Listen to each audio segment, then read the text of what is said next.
मोर्चा निघणार आहे, रॅली निघणार आहे, त्या रॅलीमध्ये मी सुद्धा सहभागी होतोय, तुम्ही सुद्धा सहभागी व्हा. त्यांना काय हो, त्यांना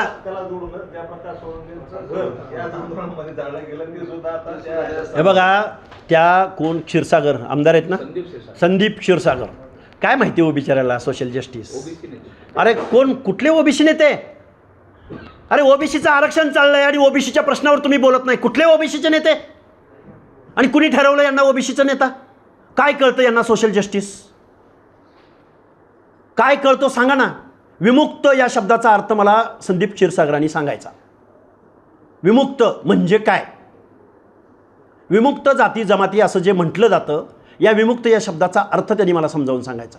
आता मी बोलल्यावर कुठून काढतील डिक्शनरीतून, कुणाला तर विचारतील.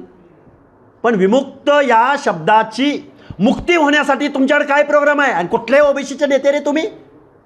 काय अधिकार आहे तुम्हाला ओबीसी? मतासाठी ओबीसी नेते तुम्ही? अजिबात नाही. ओबीसीच्या प्रश्नावर बोला. जरांगेला पाठिंबा देऊन ओबीसीचे नेते तुम्ही होता. कसे बरं? नागपूरवरून मंडल यात्रा काढून तुम्ही जरांगेला पाठिंबा देता? हा डुप्लिकेटपणा आहे, निव्वळ डुप्लिकेटपणा. त्यामुळे सत्ताधारी असो की विरोधक असो, प्रत्येकाला ओबीसी बांधव जाब विचारेल. हे बघा, जरांगेंचा पॉलिटिकल अजेंडा आहे. मी महाराष्ट्रात नेहमी सांगत आलो आहे. महादेव जानकरांचा पराभव कुणी केला, खैरेंचा पराभव कुणी केला, पंकजा मुंडेंचा पराभव कुणी केला, हे आम्ही सांगत आलो आहे ना महाराष्ट्रामध्ये. आणि त्यांचा पॉलिटिकल अजेंडा होता. आणि आत्तासुद्धा पंचायत राजच्या निवडणुका डोळ्यासमोर ठेवूनच ते मुंबईला निघालेले आहेत. मुंबईचं ट्रॅफिक जाम करून, मुंबईची कायदा सुव्यवस्था विस्कळीत करून, बिघडवून काय मिळणार आहे त्यांना? त्यांना काय कळतं आरक्षणामधलं? मी नेहमी सांगतोय, काय कळतं जरांगेंना आरक्षणामधलं? शासन काय निर्णय देतं, कुठला GR तुमच्या हातात देतं, त्या GRचं पुढं काय झालं ह्याचं काय सांगता येईल का जरांगे पाटलांना? मला वाटतंय 4 चांगल्या माणसांनी पुढं आलं पाहिजे. कधीच ओबीसी आणि मराठा असा वाद महाराष्ट्राच्या भूमीमध्ये नव्हता.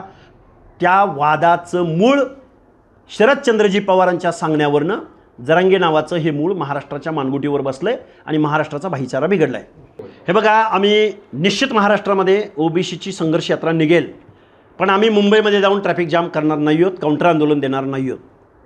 आम्ही महाराष्ट्रातल्या प्रत्येक जिल्ह्यामध्ये जाऊ. आमचा पहिला टप्पा पूर्णही झालेला आहे.